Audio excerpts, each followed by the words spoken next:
All right, greetings everyone. My name is Sarah Barnes, and on behalf of Campbell & Company, I would like to welcome you to Fundraising Communications number 3. This is one of 5 webinars, I think it is, in our free communications webinar series that Andy hosts.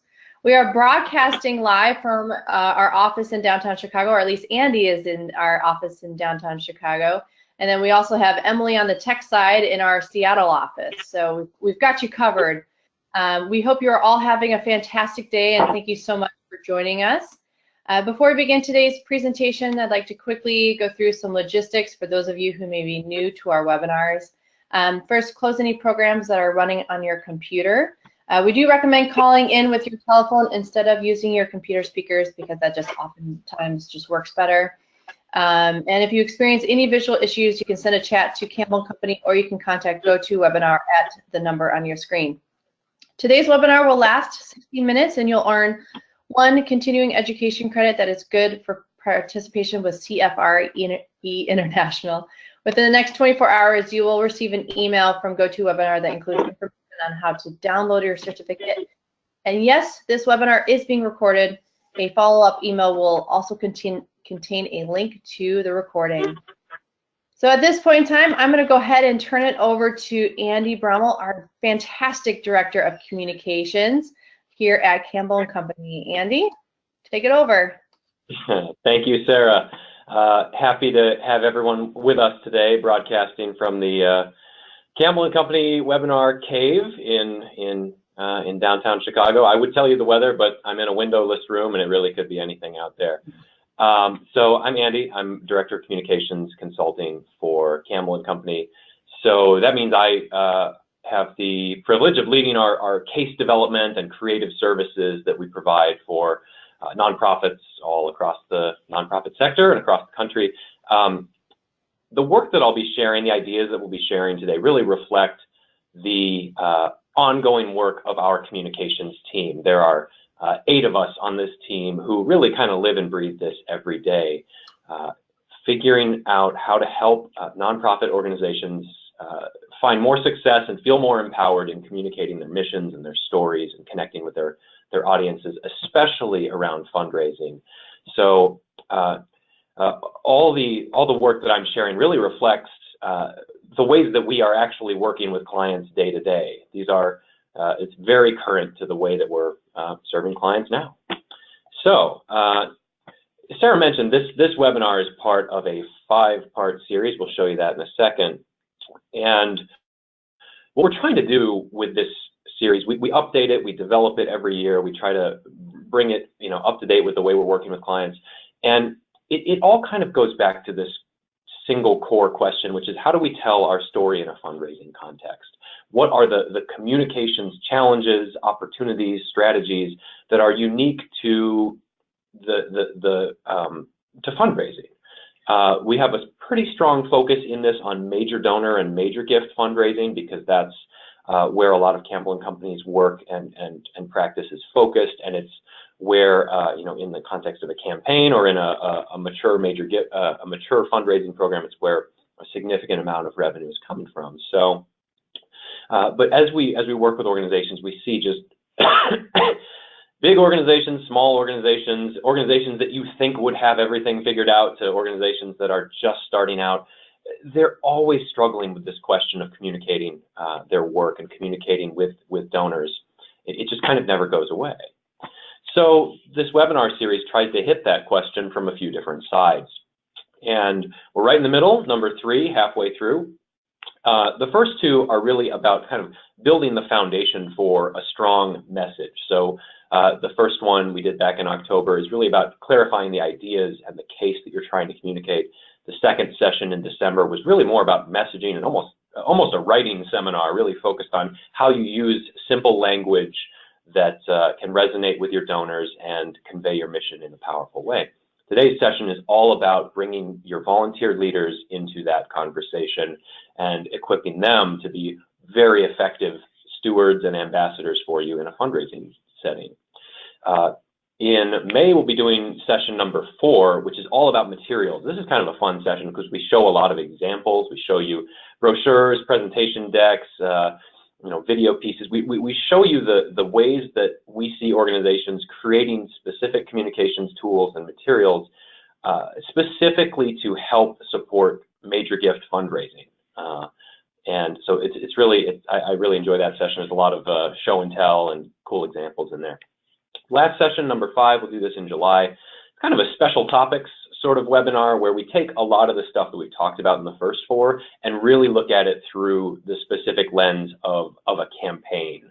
So any of you who are in campaigns, thinking about campaigns, coming out of campaigns, or you think you will ever do a campaign in your career, might be useful. So we hope you'll stay tuned. Oh, and I should mention a couple things. All of these are recorded. They're on the Campbell & Company YouTube channel, so go there. You can check out any that you've missed. And if you did miss number 1 and number 2, you're going to be fine. This isn't like calculus where everything builds necessarily on the stuff before. So, oh yeah, and ask questions. There's a way to do that through the chat function in GoToWebinar. Send us questions. We'll have some time for that at the end. You can also send us an email. I'll have my email on the final slide.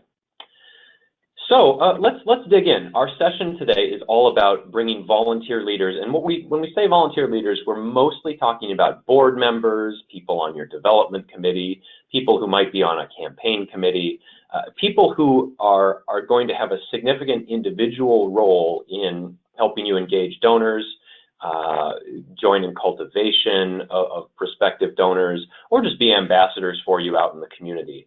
So, volunteers can mean a lot of things, down to your sort of, army of docents at a museum, or, and I think there's some applicability there as well, but we're really thinking about your volunteer leaders, and I think a lot of the tactics might be applicable to broader groups of volunteers as well. So the first question we want to start with is really just why should you care about this? We've seen, you'll see that there's a lot of challenges that organizations face in getting their volunteers to be effective fundraising spokespersons. Why go to the trouble? So let's start with kind of the best case scenario. Who is your best volunteer spokesperson? Take a minute and think about, it could be a board member, a member of your development committee, campaign committee. In most organizations, there's someone, and ideally a few people, who just does it right, and who when you bring them into a donor visit, is just going to connect, or has just a beautiful way of talking about the work that you do. Just makes it simple and clear and easy. We're going to think about what that person is doing right and how to replicate it. Because having a volunteer spokesperson who's really effective is just golden. I mean, it's a tremendous asset. If you could have a number of those, if you could have more than half your board get to that level, think of how much that would do for you.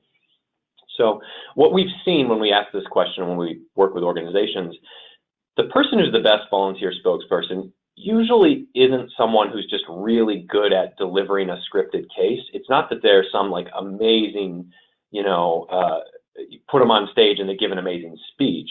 It's usually more someone who can put feeling and motivation into it, where you believe them. They have a certain enthusiasm, and they seem kind of, fearless or confident in talking about the organization. So it's less about, being a natural salesperson or some amazing public speaker. It's being able to connect in some way. So we want to talk about that today. Another reason we think you may want to care about this, invest time, is just what you see day to day. When volunteer leaders speak, people listen. You'll often, I bet a lot of you have had this experience where you as a staff person you're out there speaking at an event or at a board meeting or something. You're saying something, you're giving your very well-developed, clear, well-organized case. You practiced for it.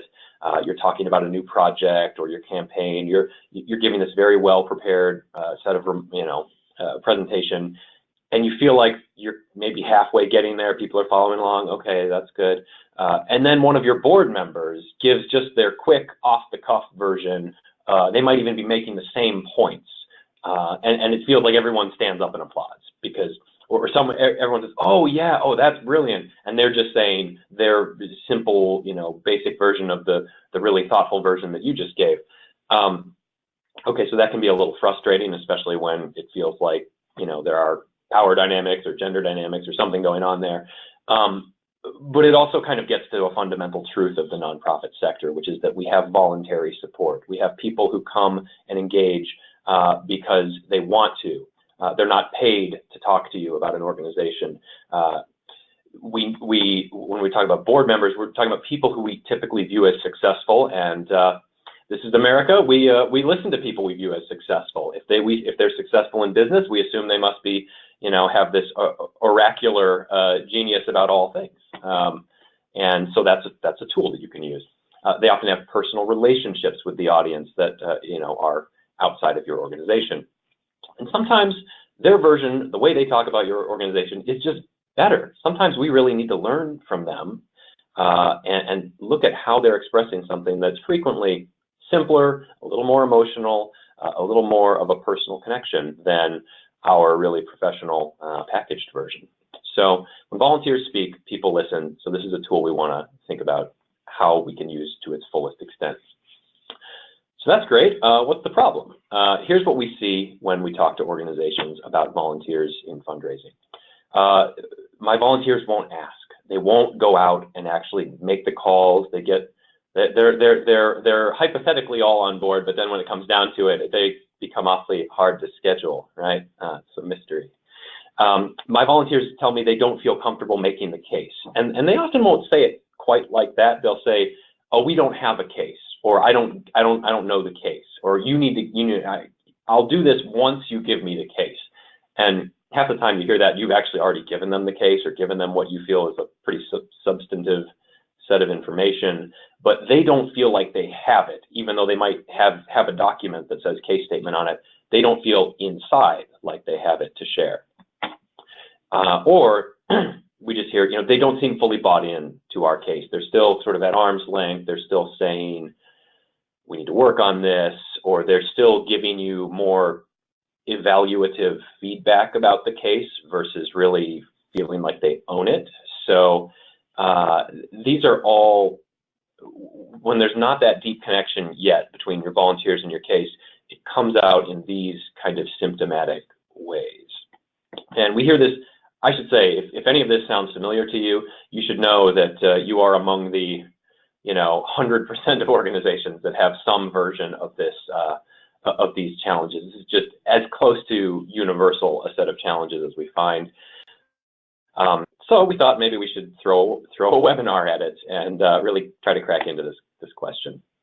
So what are the obstacles that prevent your volunteer leaders from sharing your case in a natural, confident, willing to do it kind of way?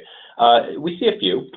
Frequently, if they haven't made their own gift, that's obviously an obstacle, especially in a campaign. Sometimes they don't understand their role, and in their mind, we'll talk about this later, but in their mind, they're imagining their role as being something much bigger and more difficult than you actually need it to be. They feel like unless I can answer, all of the questions that might come up about this building project or about this campaign or about the mission or the program, then I can't get out there. First, I have to achieve mastery, and then I can go start fundraising. So they don't understand their role. They may be uncomfortable with the case, like we were just talking about. They're afraid of questions, of being exposed. If they're going to go talk to their friends and sort of put their personal credibility on the line, saying, I am personally endorsing this cause and this organization, they're afraid of being asked a question that makes their engagement look uninformed or superficial, or just makes them, embarrasses them.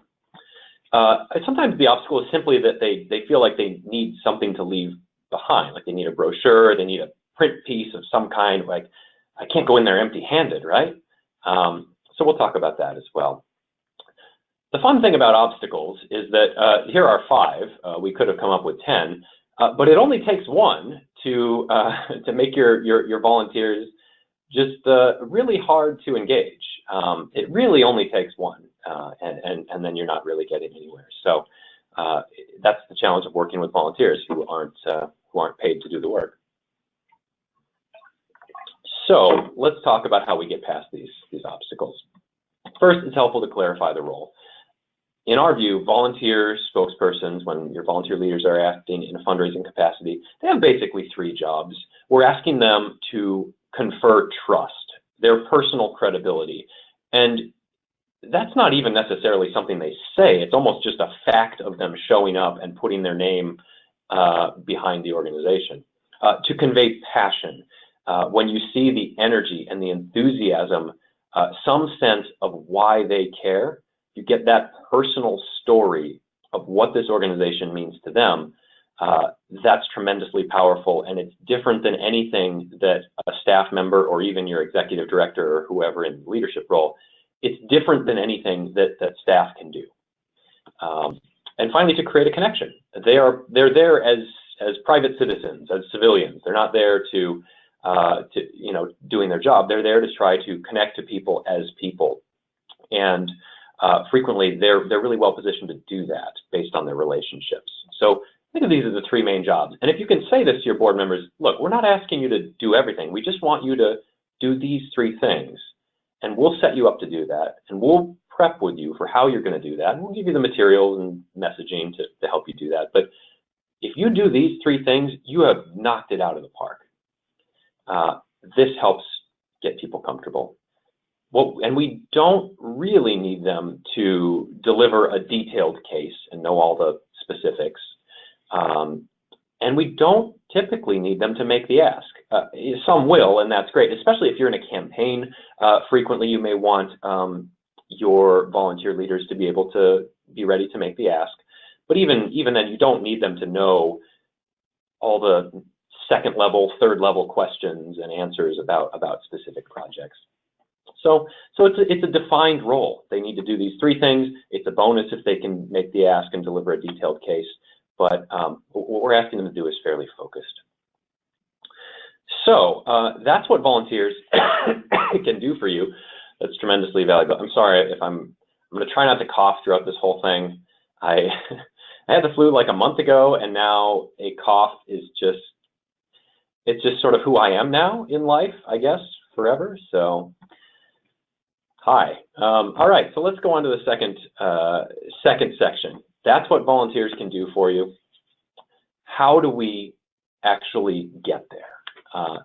Now, this section is titled Getting Volunteers on Message. The first thing I'd like to do is to poke a hole in my own section title here, because sometimes we talk about this in terms of, like getting people on message, like you're sort of corralling them, or like enforcing a set of messaging or message discipline. And it doesn't quite work like that. If you want volunteers to own your case, you actually have to have them help you build it. So it's not just like you prepare the case and then you give it to them and say, okay, study up on this, we need you to be on message.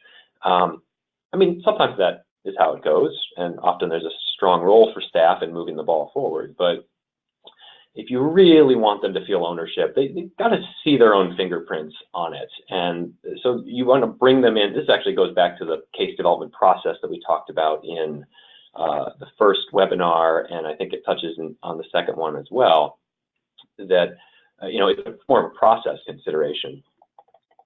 We want to, whenever I think about this concept of ownership, I think of a campaign that we did for it was a few years ago, for a prominent Catholic women's college. It was a very ambitious campaign for them.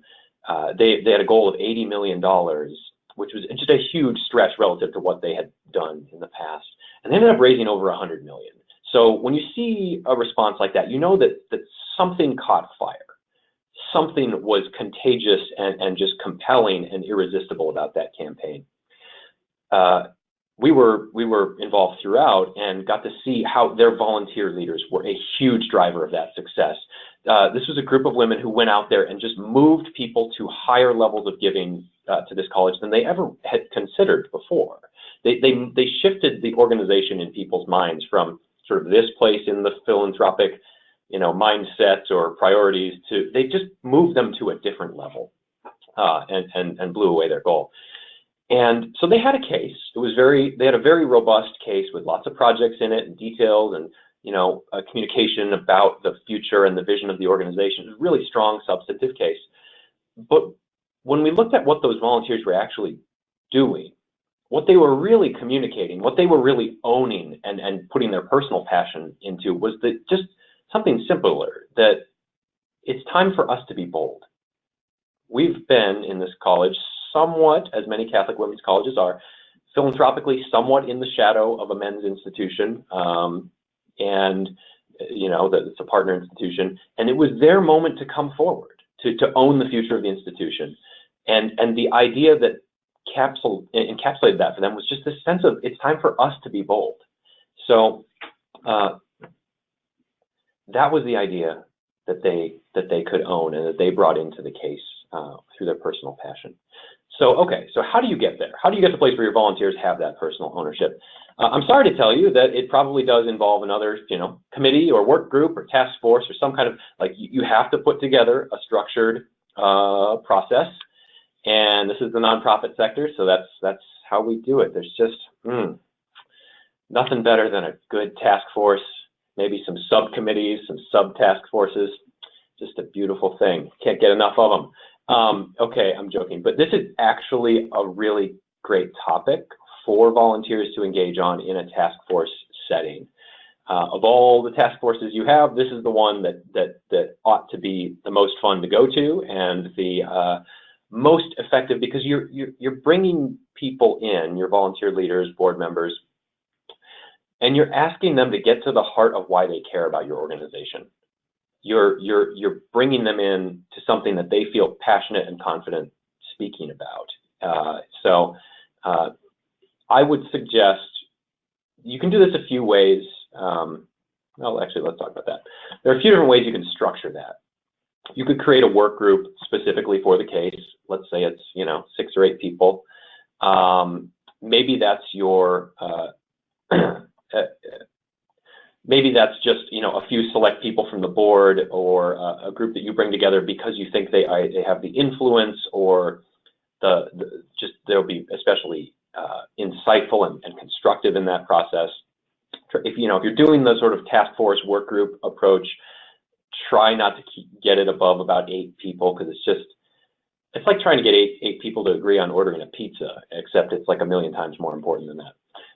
The other thing you can do is just work informally with a couple key volunteers, maybe just your board chair and your development committee chair. Get 2 or 3 people, and then you can use their input and get them on board, and then have them help you kind of snowball out and engage other people. Because as they sort of go from working on the case to really being champions for the case.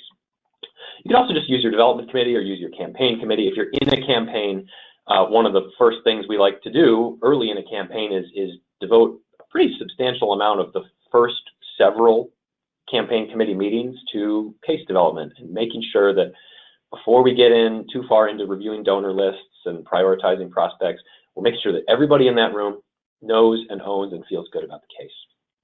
So you can, it's a task force, it's a work group, it's some kind of engagement, but you can structure it in different ways. As you do that, a few thoughts about how you want to structure that engagement. We would typically advise you to try to retain the sense of authorship versus a multiple authors, versus having volunteers themselves be writing the case. I think it works better if you are the ones writing and developing drafts, and you're asking for input and consensus. Consensus means legitimacy, not unanimity. It doesn't mean that everyone has to absolutely be totally on board, but it means that you're getting people to a place where they feel the process to develop the ideas has been legitimate, input has been appropriately solicited and used, and that that they are ready to sign on to and respect the sort of the product of the group. And you want to be strategic in how you structure their involvement. This is really kind of what the next few slides get into. So, for instance, start in terms of structuring their input. You don't want to just like bring them in and say, hey, let's have an open-ended conversation about the case. You want to be very intentional. So we like to start by asking questions that get to the heart of how volunteers talk about your organization. What's comfortable for them? So we ask them questions like, and super basic questions. Why are you involved with this organization? How do you describe the organization to your friends or family? What kinds of stories or examples do you share that help you convey what this organization is all about or what's valuable about it? Getting the group together and asking these questions is never a waste of time. And when we do this with clients, it's always very valuable for us to get to the heart of their board members' connections. But we often hear from the staff, oh, I wish we don't have enough conversations like this. I wish we had had this conversation 6 months ago because I've never heard so-and-so tell that story before, or talk about why they actually care. And I've seen them in board meetings pouring through our financials and being very engaged and very hands-on, but I've never heard them convey that passion. So this is a good conversation to have. Second, as you think about how you structure engaging volunteers in your case development, think about what kind of vehicle you're using for that. And here, what I'm actually talking about is the specific set of materials or the document that you're trying to carry through the case development process. You have some options here. Which of these sounds like the least fun? The first, let's all work toward agreement on our top 5 donor messages. We'll do that in the group, and then we as the staff will build out some materials based on those messages. Option 2, here's a presentation version of the case. Help us make this presentation as powerful as possible. We've presented it in a PowerPoint. We're going to get in front of the room and sort of perform and present it to you. And then we'll help you work on how you can present it or build on these messages in your own style and voice. Option 3, everyone review this 12-page narrative and send all of your line edits back to me. And then I'll look at all those, print them all out, figure out how to reconcile them. We'll revise the draft, and we'll send it back out to you by email, and we'll do it all again. I don't wish that I wouldn't wish that process on anyone. We all know what writing by committee, excuse me, where that gets you. The key insight here is to try to keep people focused on the core messages and the conversational version of the case more than the in-depth, fully elaborated written version of the case where you're talking about details. We don't need board members to help us, pour through all of the details. We want to figure out how we get the core ideas working and how do we get them in a form where people feel comfortable talking in that voice out loud in a conversational setting. So on that last point, if you want your volunteers to actually share your case and do all the stuff we're talking about, you have to give them language that they can use. And in fact, the easier your message is to deliver, the more enthusiastic and effective that they will be. Now, what I'd actually like to do here is just sort of take a detour and go back through all of the last webinar, number 2, which is all about messaging, because essentially everything that's in that is really just on this very topic. So go check that out if you weren't able to join us. But let's make this a little bit simpler.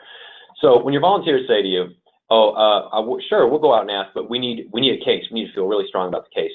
Your response may be, okay, we're going to show that we've heard them. We're going to show them we've done our homework. We're going to bring them the most magisterial, substantive, robust case document that so we all know that we're on rock solid ground here.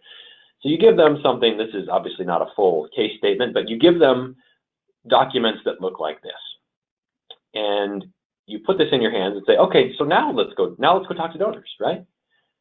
If I'm a donor, if I'm a board member and I've asked you for the case and this is what I get, I may have gotten exactly what I asked for, but that's sort of the ancient curse, right? May you get exactly what you asked for. So this doesn't actually help someone go have a conversation. Actually, it's kind of intimidating because the implicit message here is, oh, I got to know all of this stuff. I am definitely not ready to go raise money. We would suggest, if you can, to just give them the key messages. So I went through that little page of it was a food bank case statement, And I looked at it, and it seemed to me that the key messages were as follows. Hunger in our city is a far greater challenge than most of us realize. And despite all of the need, we're far behind other cities in providing reliable food support for our families. This campaign is going to transform our city from below average to actually being a model for other cities in how we support people. We're going to do it through the power of our food pantry network and the partners we use to reach every neighborhood. It's really ambitious, but if we all are involved and contribute, it'll actually work. So that's basically what's going on in that longer case document. 5 key messages. Think about how good it would feel if you heard one of your board members just saying these points, weaving them together throughout the course of a conversation, trying to connect with people around these points, trying to build some shared understanding and shared purpose with people around, you know, we shouldn't be far behind cities. That's not the kind of community we are. We want to be better than that. You know, there's a good plan here. This is actually really cool. We're using this power of this network. We're using all these partners in different neighborhoods to be able to reach the need where it is. Like, people can, if you heard your board members just jumping off of these messages and sort of making that connection with people, they're killing it. It's amazing. That's all we're going for. So we have to give them language that actually works for that. So I'm just going to show you some simple examples. These are all taken from the last webinar. Simple messages. Alzheimer's disease is the defining public health challenge of our time. We want to talk to you about that. I believe that. You know, we want you to believe that. No child should miss out on a great education for financial reasons. That's a statement of conviction. I believe that. You believe that. Let's talk about what we can do about that. Simple, very simple. This campaign will determine our future. There's a lot at stake here. I'm on the board. I work closely with this organization, and everything I've seen and my involvement in this campaign to date, I really believe that this is make or break for us. This is truly a different path, whether we do this or whether we come up short. Simple things.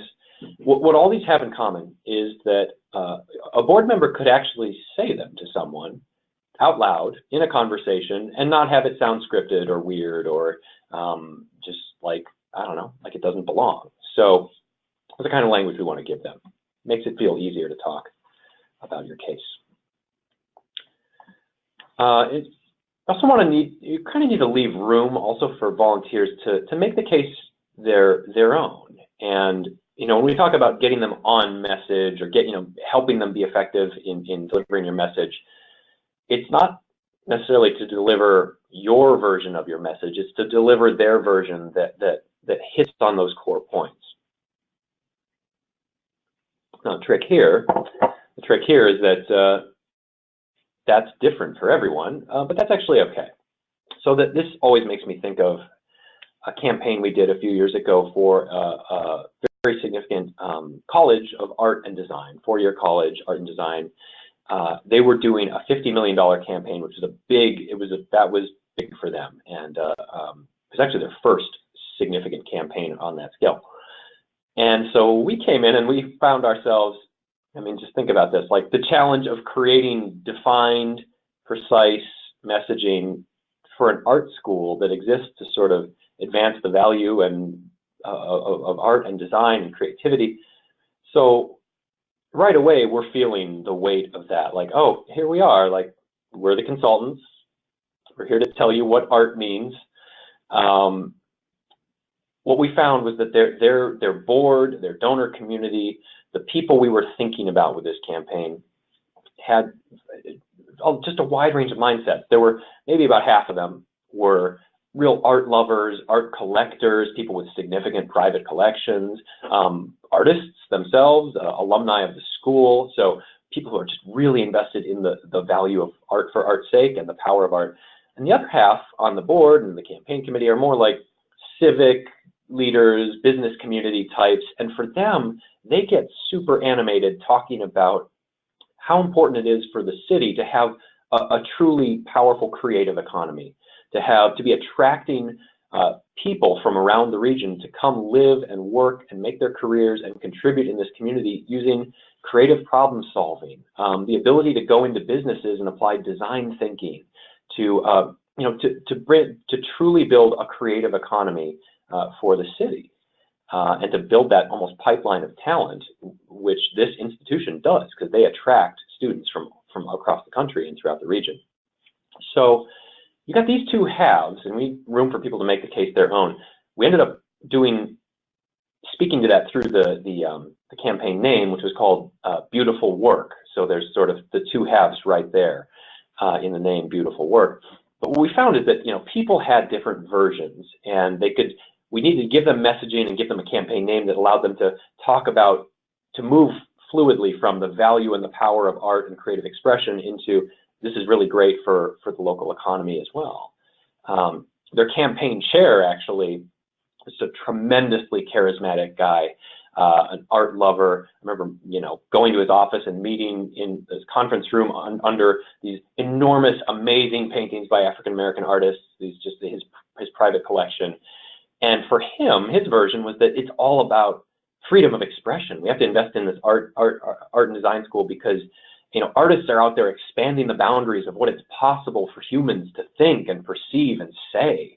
And when he really got going, he'd actually go so far, he would say, this is what makes us different than ISIS. So we were just like, sit there like, wow, like, okay, we're not going to put the ISIS part in the brochure, but he was delivering the case, and he was talking about it in his own words and in a way that was consistent with our core messaging. So that brings us to the last point. Notice when your volunteers take an idea and run with it. The most common way that we see this, we do a lot of projects where we're brought in at the beginning of a campaign to come up with the name for the campaign, the messaging, the materials, message coaching and training, strategy, that kind of stuff. And our first challenge is to figure out what do we call this campaign and what are the core messages. And we'll do our work, we'll do our prep, our research, go talk to people. And we'll come back to the organization and say, here are three concepts. You can call it X, and then the messaging sounds like this. You can call it Y, and then the voice and tone sound like this. Or you can call it Z, and then the messaging and the creative direction kind of goes in this direction. And then we talk about it. And sometimes we will have, in three concepts, one that we feel is probably the right choice for, various analytical kinds, really well thought through kinds of reasons. But when we present three concepts to an audience of board members, I always notice if there are moments where a board member starts playing with the language, they go from evaluating it at arm's length, like, oh, this one's good, this one's not as strong. If they actually come into this sort of space defined by the case and the message concept, and start saying, oh, we could do this with that, or oh, this is like that, this reminds me of that story, or this reminds me of this. If you see them starting to put it in their own hands, like that is the surest sign that's for us, that's the concept that we should go with, and that's the idea that's going to work. The flip side of that, especially when you are surprised by which one they pick, is don't present any concepts that you can't live with. Which we always make sure, if we're going to present it, even if we think one is the right choice, don't show them anything that we couldn't live with, because they might never know when they're going to just light up around a concept that just feels like something they can use. So we just talked about sort of process and approaches and strategies for getting volunteers comfortable with your message. Now let's talk about the ways that we actually get them from not just owning the message to actually feeling confident going to express it. So I got some more bad news for you. You simply have to practice out loud in order to get comfortable. And nobody likes to do this because we all think we don't need to. And we think that role playing is dumb. And,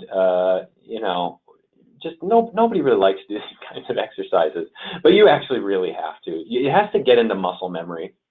And when you think about it, the things that you, as a person, as a professional, the things that you're comfortable talking about are the things that you've spoken about many times before.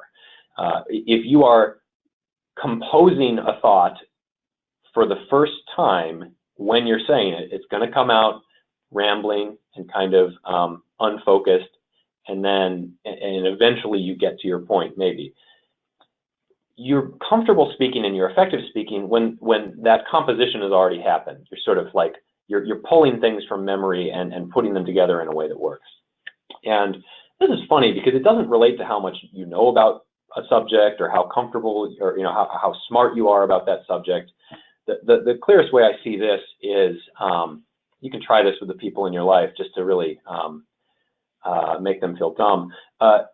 Think about like a book or a movie or a TV show or an album or something, a song that you absolutely love, that is just personally just imprinted on your heart. And we all have these things.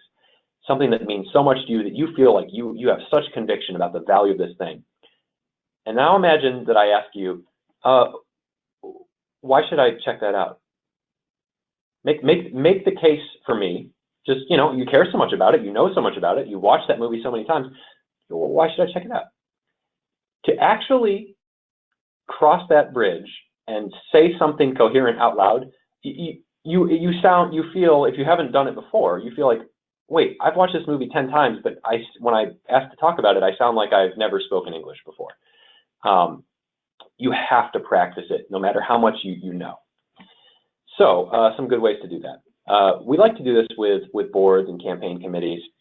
Ask them to tell a story and show them how that they can connect their story to your message. Get them comfortable, give them some go-to stories. They might not even realize what a wealth of powerful stories they have just in their own experience. So if your message is about conservation, environmental conservation, just ask, what was the place that stands out in your memory? What's the place that's most tied to your love of nature? And once they tell you that story, you'll find there's something there that allows you to get back to your message. We're raising money for a theater endowment. Just tell me about the production that just blew your socks off. Tell me about this thing that is tied to your love of theater or this theater in particular. We're talking about investing in faculty support at a school. Talk about the teacher who changed your life at this institution. Who was it? What did they do that just changed the course of your education, that gave you some new understanding of yourself and what you were capable of? Tell us that story. So starting from stories is often very comfortable for people, and then you can show them, I don't know if you know this, but you just hit 2 of our major messages, and here's how you did it, and when we're going and talking to donors, I'm going to set you up to do exactly that, and I want you to do it just the way you did, and it's going to be amazing. So that's a good place to start. It's good practice. It's easy. Taking the difficulty level up a couple clicks, have them each come up with their own version of the elevator speech. Often organizations want to know what is our elevator speech, with the sort of premise being that there's exactly one and we have it and we all say the same thing. Sometimes that works. It's cool when it works. It's impressive. But I think what's actually more important is that each person have their own version that works for them, that just says, oh, here's how I can set up a conversation with someone about this organization and the case for giving to it in a way that just works for me. So this is a great thing to do in a board meeting. Just give them some like sentence starters or some parameters. It's 2 sentences, it's 1 sentence, and see what people do and go around the room and have them try them out on each other, have them share with the full group, have them break up into pairs and sort of test them out, and then talk about what worked or how we could refine them, what seems to make the most. If 2 or 3 people in the room absolutely kill it, what was good about those? Let's reflect on that. This is just a really valuable exercise. Your board members will probably be grateful that you gave them the chance to do it. And it's also exactly the kind of thing that you can always put off doing and never get around to because it's not urgent, and it's not urgent business. It doesn't have a deadline. And then, of course, there's traditional donor role-playing scenarios, which absolutely works. We do a lot of this, having board members play, I'll be the solicitor, you be the donor, here's some information about the donor, here's our kind of plan for soliciting them, and just actually doing the role-playing exercises. Again, nobody likes to do it, but it's so valuable, and it really always will be. The thing to remember in all of this is that we're not talking about like drilling stuff for 8 hours. A little practice goes a very long way. Articulating a story or a message the second time versus the first time is like night and day. And then the third time versus the second time gets better there too. once you've done it 3 times, you're like basically a pro. You're in good shape. So coming back to something we touched on earlier, I'm talking about building confidence for your volunteer leaders as fundraising communicators. They need to know their role in every conversation you're asking them to participate in.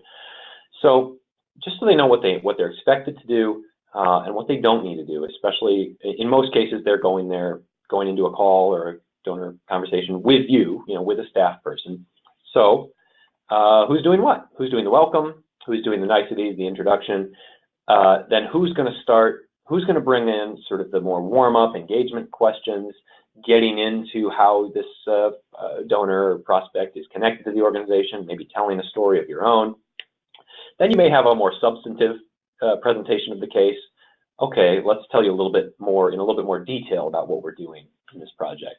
Then there's the ask, and then there's Q&A. So just going down here and just saying, look, we need you to do this one part, or we want you to tell a story in this section, or when we're going through the case presentation, I, the staff person, will drive through all the substance of this.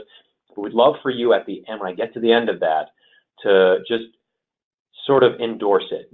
Just step in and say a little something about why you believe, what this all means to you now that the donor has heard the presentation and seen some of the details. Can you wrap it up in what you think it really means? So if they know what they need to do, feel a lot better about going into those conversations. And it's often as simple as just saying, here, what are the 2 or 3 points we want to make sure that you hit? Because people aren't going to, think of what's going on in these conversations. It's not just like exchanging information. You're trying to build trust. And a few key moments can really do that.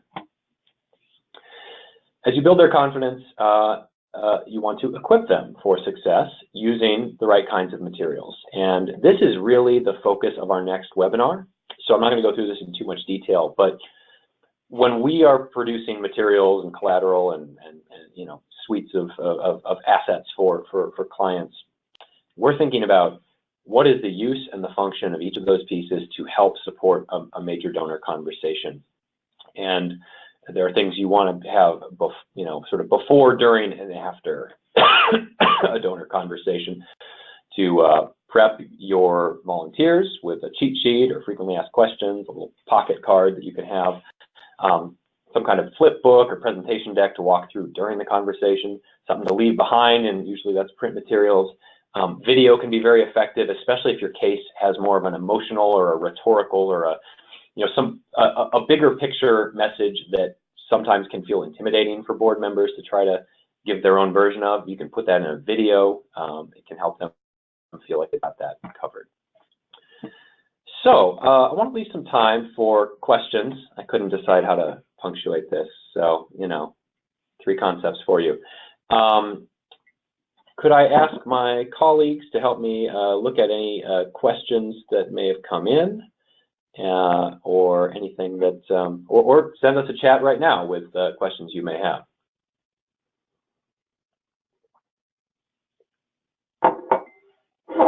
Hi, Andy. This is Emily. We don't have any questions right now, but if you go to the GoToMeeting panel, you can type your question in right there, and we'll answer it for you.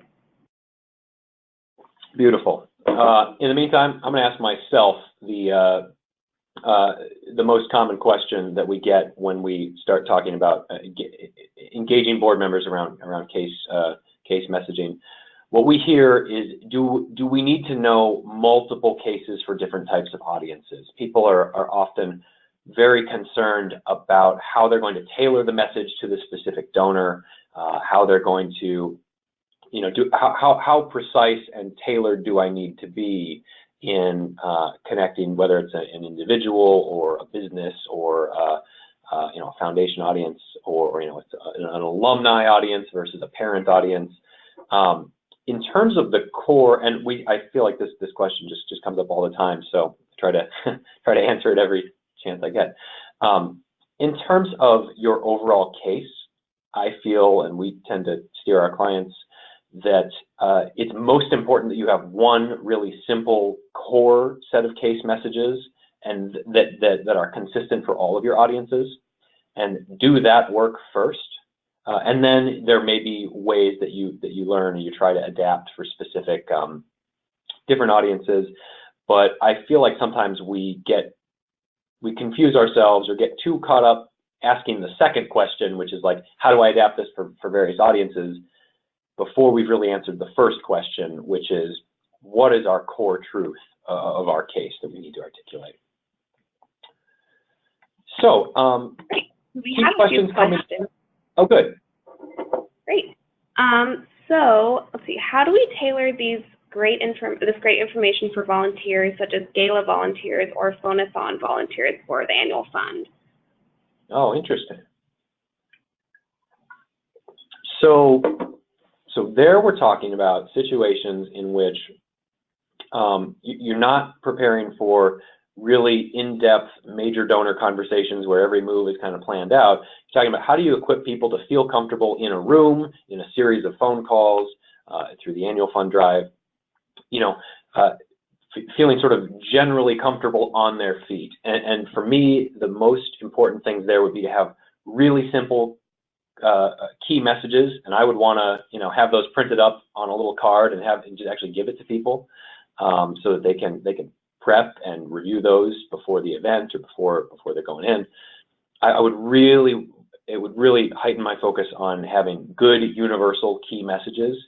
The other thing is that I think I would want, if possible, to run people through a few practice sessions, especially for an annual fund drive, where they're going to be sort of going through a set of scenarios pretty consistently. I think that's where a little practice can go a long way, just so people start to understand that whatever the major situations that are likely to come up, questions I'm likely to get, I won't be answering them for the first time live with an actual donor. In a gala setting, I think it's trickier because it's more conversational and you're not going around specifically, deriving fundraising conversations with everyone at the gala. But I think you do want, it would still be really valuable for everyone in that session or in that situation to at least have their own kind of elevator speech, or just have thought about what's my conversation starter or my one story that I can tell that gives me the greatest chance of opening up an authentic conversation with people who are there. Great. What do you do when a volunteer goes off case? That is tricky, let me think about that for a second.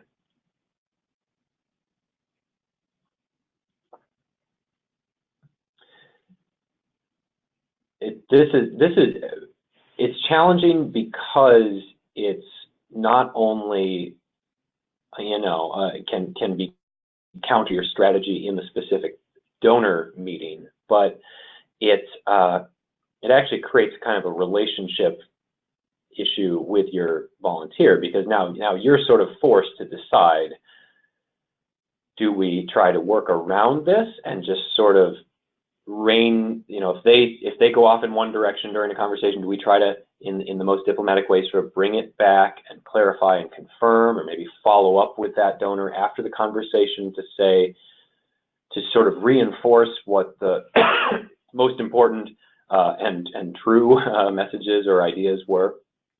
So there's a level to which you're just trying to manage it, but I think in a lot of cases it does create a need to actually have the conversation with the board member and to try to get on the same page, and there can be different. This is where it gets into very specific sort of the terms of your relationship with this board member. Do you have that conversation with them directly? Is it your executive director who, if they were in the meeting, did they follow up and just sort of explain or make the case for how the messages or the ideas we're trying to communicate represent the work and the thought and all of the legitimate effort of the group that put together the case. And so it's really important that we stay true to that and that we are consistent, so that and maybe just reminding them that there are other people out there soliciting donors on behalf of this effort. They may be having their conversations, but we've got people throughout our organization and throughout our board, going out and having donor conversations. And everyone in our community talks to each other, and there's word of mouth. We need to make sure that everything is compatible and consistent. So I don't have any silver bullets for you there, but because it's a sensitive situation in which the last thing you want to do is tamp down the enthusiasm or the passion of a board member who's bringing that to your donors. So it's tricky, and I appreciate that. We've got about 5 minutes left here, so I want to just take a quick recap. Oh, and by the way, other questions you have, please do send them in, send them by email. We'll follow up with you. Every question we get, we'll answer through one means or another. So, to recap, why do we care about this at all? Because when volunteers speak, people listen for some reasons that are just absolutely built into the very meaning of being a volunteer. Volunteers as spokespersons, they have a defined specific job that has these 3 essential functions that they are, if they think about it, pretty well positioned to do. And then these other couple things that it's nice if they do, but it's not really essential, and they should at the very least not be anxious about being expected to do those things. If you want your volunteers to own your case, we need to have them help build it by engaging them in the process. And if you want them to share your case, you need to give them language they can actually use that is just ready to go straight into a conversation without any kind of translation or adaptation. You simply have to practice out loud in order to get comfortable, and think about the ways that you can equip your volunteers for success with specific materials and tools. We'll talk about this in the next webinar, that make them feel that they've got what they need and they're not going in empty-handed. So this has been Fundraising Communications 3. And as I mentioned, our next session in May, we're going to dig into that question of materials, show a lot of examples. In the 5th one, we're going to talk about all of this kind of woven together with best practices that are specific to a campaign. And if you missed the first 2, go check them out on YouTube. We'd love to have you sort of be able to put all the pieces together and hopefully feel empowered and feel like you have some new tools and tricks to make some progress in how your organization and all your stakeholders can be out there telling your story and connecting with donors. So thank you very much for joining us, and for those of you who have joined us for multiple webinars, my email's on the screen. Send me any questions you have, and hope we'll see you next time.